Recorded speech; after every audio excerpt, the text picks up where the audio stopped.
Hi friends, welcome back to our channel. Friends, మనకి రైల్వేలో CCA సంబంధించి కొన్ని యూనియన్స్ అనేవాళ్ళు ఈ సీసీఏ వాళ్ళ కోసం గవర్నమెంట్కి అయితే మన యొక్క సమస్యలను అయితే తీసుకెళ్తుంటారు.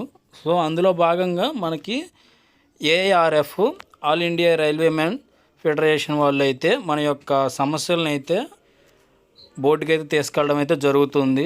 దీంట్లో మెయిన్గా రీజన్ వచ్చేసరికి ఓల్డ్ సీసీఏ వాళ్ళకి, న్యూ సీసీఏ వాళ్ళకి కొన్ని ప్రాబ్లమ్స్ అయితే ఉన్నాయి అన్నమాట. న్యూ సీసీఏ వాళ్ళకి ఎటువంటి ఇబ్బంది అయితే లేదు. దీంట్లో మనకి మెయిన్ ఓల్డ్ సీసీఏ వాళ్ళకైతే చాలా ప్రాబ్లం అయితే ఉంది. అదేంటంటే ఓల్డ్ సీసీఏ వాళ్ళకి నార్మల్గా ఇంతకుముందు అప్రెంటిస్ అయిపోయిన తర్వాత లాస్ట్లో ఎగ్జామ్ పెట్టేసి వీళ్ళకైతే మార్క్స్ అయితే డిసైడ్ చేసేవాళ్ళు. తర్వాత మన కరోనా ఎఫెక్ట్ వల్ల ఏమైందంటే ఆ ఎగ్జామ్ అనేది తీసేసి వీళ్ళకి ఓన్లీ ప్రాక్టికల్ మార్క్స్ని బట్టి వీళ్ళకి మార్క్స్ వచ్చాయి. దానివల్ల ఏమవుతుందంటే న్యూ సీసీఏ వాళ్ళకి 90%, 95% అట్టా అయితే అటెండెన్స్ అయితే రావడం జరిగింది పర్సంటేజ్. సో ఓల్డ్లో చూసుకుంటే 60 ఉంది, 70 ఉంది, 80 ఉంది. కొంతమందికి అయితే 50% కూడా అయితే ఉన్నోళ్ళు అయితే ఉన్నారనమాట. సో ఈ విధంగా ఓల్డ్ సీసీఏ వాళ్ళకి చాలా అయితే అన్యాయం జరుగుతుంది అని చెప్పేసి వీళ్ళు అయితే మనకి రైల్వే బోర్డుకి అయితే వీళ్ళ యొక్క సమస్యలను అయితే తీసుకెళ్ళడం జరుగుతుంది. మీరు ఇక్కడ చూస్తున్నారు కదా. కాకపోతే ఓల్డ్ సీసీఏ వాళ్ళకి కొన్ని మార్క్స్ అనేవి వీళ్ళైతే యాడ్ చేయాలి, అంటే బోనస్ మార్క్స్ టైప్లో యాడ్ చేయాలి అని చెప్పేసి అయితే బోర్డు వాళ్ళకైతే దీన్ని అయితే తీసుకెళ్ళడం అయితే జరుగుతుంది. సో మరి దాని యొక్క రూల్స్ అనేవి మనం చూసుకుందాం. ఇది ఏ విధంగా మనకి జరుగుతుంది, వీళ్ళ యొక్క సమస్యలు ఏమేంటి తీసుకెళ్లారు అనేది అయితే మనం ఇక్కడ చూసుకున్నట్లయితే ఇది మొత్తం మనకి వాళ్ళు బోర్డుకి పంపించిన యొక్క లెటర్ అనమాట. దీన్ని మనం తెలుగులో కన్వర్ట్ చేసుకొని చూసుకుందాం. సో చూస్తున్నారు కదా, ఇది చూసుకున్నట్లయితే all India railway man federation పాత సీసీఏ మరియు కొత్త సీసీఏ అభ్యర్థులకి పొందిన మార్కుల వ్యత్యాసానికి సంబంధించి ఒక ముఖ్యమైన సమస్యపై ఈ దృష్టిని అయితే తీసుకువెళ్ళడం అయితే జరుగుతుంది. దీంట్లో గ్రూప్ డి కేటగిరీ నియామకాలలో న్యాయమైన పరిశీలనను ప్రతికూలంగా ప్రతిపాదిద్దామని చూస్తుందన్నమాట. అయితే పాత సీసీఏ వాళ్ళకైతే 60 నుంచి 70 మధ్య అయితే మార్క్స్ అయితే ఉండడం అని చెప్పేసి వీళ్ళు మన యొక్క ఈ లెటర్లో అయితే వీళ్ళు రాయడం జరిగింది.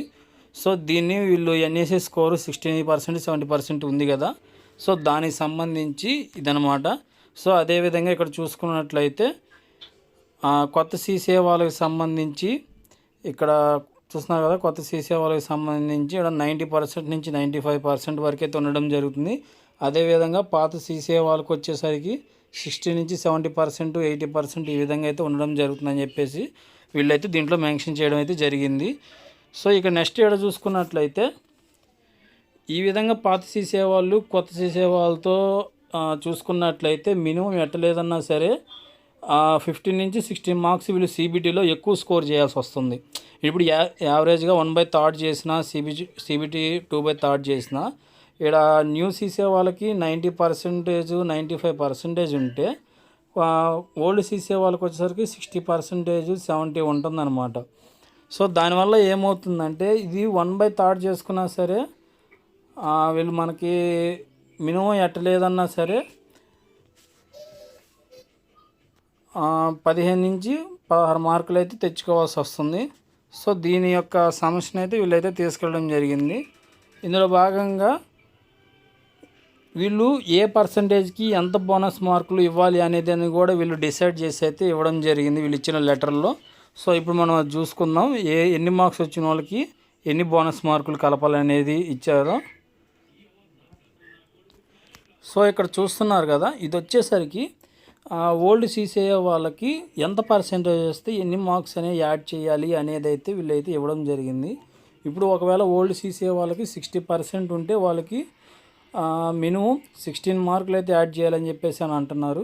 అదే 70% వస్తే 12 మార్క్స్, 80% వస్తే 8 మార్క్స్, 90% వస్తే 4 మార్క్స్. ఈ విధంగా అయితే వీళ్ళు యాడ్ చేయాలి. ఈ 80, 90 అనేది వీళ్ళు న్యూ సీసీఏ వాళ్ళకి కూడా వస్తాయి. అదేవిధంగా ఓల్డ్ సీసీఏ వాళ్ళకి సేమ్ వస్తాయి. కానీ అక్కడి నుంచి బిలో 70%, 60% ఈ విధంగా ఉన్న వాళ్ళకి ఏంటంటే వాళ్ళ యొక్క మార్క్స్ని బట్టి అయితే వీళ్ళు పర్సంటేజ్ని బట్టి అయితే వీళ్ళు మార్క్స్ యాడ్ చేయడం అయితే జరుగుతుందన్నమాట. సో ఇది ఫ్రెండ్స్, ఓల్డ్ సీసీఏ వాళ్ళకి ఇది ఒక బిగ్ అప్డేట్ అని అనుకోవచ్చు, ఒక మంచి న్యూస్ అనే చెప్పుకోవచ్చు. కానీ ఇది బోర్డు వాళ్ళు అయితే అంగీకరించాలి. బోర్డు వాళ్ళు వచ్చేసరికి దీన్ని యాక్సెప్ట్ చేస్తేనే ఇది ఓల్డ్ సీసీఏ వాళ్ళకైతే గుడ్ న్యూస్ అయితే అవుతుంది. బట్ యూనియన్స్ వాళ్ళు అయితే ఆడదాకైతే తీసుకెళ్ళడం అయితే జరిగింది, నోటీసులు అయితే పంపించడం. బట్ రైల్వే బోర్డు వాళ్ళు దీన్ని యాక్సెప్ట్ చేస్తారా చేయరా అనేది ఫర్దర్గా చూడాల్సి ఉంది. సో ఈ విధంగా యూనియన్స్ అనేవాళ్ళు ఎప్పుడూ రైల్వే అప్రెంటిస్ వాళ్ళ కోసం ఏదో ఒకటి పోరాడుతూనే ఉంటారు. అది రైల్వే బోర్డు అనేది కొన్ని యాక్సెప్ట్ చేస్తుంది, కొన్ని యాక్సెప్ట్ చేయదు. బట్ మన సీసీఏలో ఓల్డ్ న్యూ అని చెప్పేసి ఈ డిఫరెన్స్ రావడం అనేది ఇది పెద్ద అందరిలో ఒక టెన్షన్గానే మిగిలిపోయింది. అంటే ఎవరికి ఎన్ని మార్క్స్ వస్తాయో అని అర్థం కాక.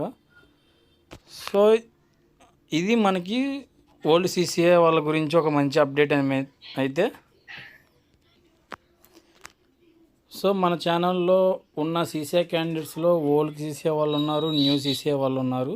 బట్ నేనైతే ఎవరిని తప్పుగా ఉద్దేశించి అయితే చెప్పడం లేదు. మనకు వచ్చిన నోటీసుని బట్టే నేను వీడియోస్ అయితే చేస్తున్నాను. దీనికి సంబంధించి ఎవరు ఫీల్ అవ్వకండి. ఎవరైనా ఓల్డ్ సీసీఏ అయినా న్యూ సీసీఏ అయినా ఎవరైనా సరే అందరు సీసీఏ క్యాండిడేట్సే. అందరికీ జాబ్ రావాలని చెప్పేసి కోరుకుంటున్నాను. సో ఇది ఫ్రెండ్స్ ఈరోజు అయితే అప్డేటు. ఇది మనకు వచ్చేసరికి 20 అయితే రావడం జరిగింది. బట్ నాకు కొద్దిగా కుదరక నేను వీడియో అయితే చేయలేదు. సో కొద్దిగా లేట్గా చేస్తున్నాను. సో మన వీడియో నచ్చినట్లయితే లైక్ చేయండి, షేర్ చేయండి, సబ్స్క్రైబ్ చేసుకోండి. సో మనకి హైప్ అనే ఆప్షన్ అయితే ఎనేబుల్ అయింది. సో కంపల్సరీగా అందరూ హైప్ అనేది మాత్రం అయితే క్లిక్ చేయండి.